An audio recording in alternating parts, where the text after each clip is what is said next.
Հանրապետություն կուսակցության առանցքային գործիչներից մեկը Սմբատ Այվազյանը Ազատություն ռադիոկայանի հետ զրույցում չբացառեց նոր քաղաքական ուժ ստեղծելու հնարավորությունը։ Սմբատ Այվազյանն անցած տարվա կեսերից սառեցրել է իր անդամությունը Արամ Սարգսյանի ղեկավարած Հանրապետություն կուսակցությունում, բայց չի լքել այն։ Հիմա շարքային անդամ է։ Կարծես եկել է մի ժամանակաշրջան, որ գործող քաղաքական ուժերը իրենց դիրքերը պետք է զիջեն, կամ մի կողմ պետք է քաշվեն, կամ ընդհանրապես հեռանան, ասպարեզ բացելով նոր ուժերի, նոր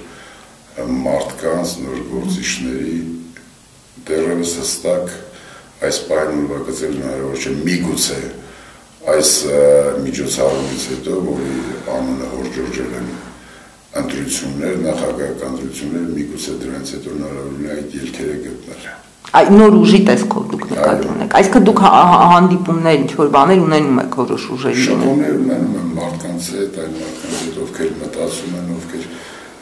պետության այս իրավիճակի փոփոխման կողմնակիցներ են,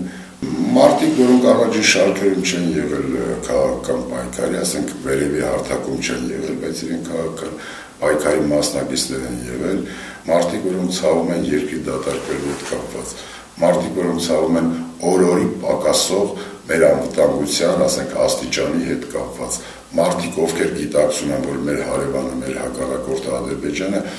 օր-օրի պատրաստում է պատերազմի եւ պատերազմի վտանգը զգում են։ Նախկին ազատամարտիկներ են նրանք նաեւ։ Ոչ միայն սովորական քաղաքացիներ, ազատամարտիկներ։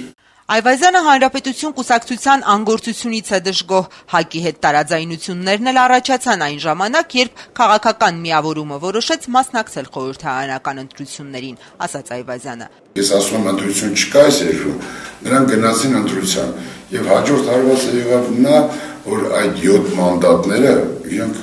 չգիտեմ ինչ արժեվանքով ստացին այդ մանդատները իրենց գովաբանել։ Մենք գնանք այսպես կանենք, այնպես կանենք, ազգային ժողովում, հենա տեսնում եք ինչ են անում։ Այդ այսպես այնպես մեզ չի գոհացնում, մեզ պետք չէր։ Սմբատ Այվազյանը չգիտի փետրվարի 18-ին կգնա թե չի գնա ընտրելու։ Եթե գնամ ընդդիմադիր տեխնացուի օգտին կտամ ձայնս, ասաց, չհստակեցնելով հատկապես։ Մեզ մոտ շատ է դարքիր կլներ ընտրական process-ը, եթե մենք կարողանանք միասնականություն ապահովել եւ այնպիսի տեխնացուներ լինել, որոնք կարողանան ապահովել հետընտրական process-ը, որտեղ ընտրությունների ժամանակ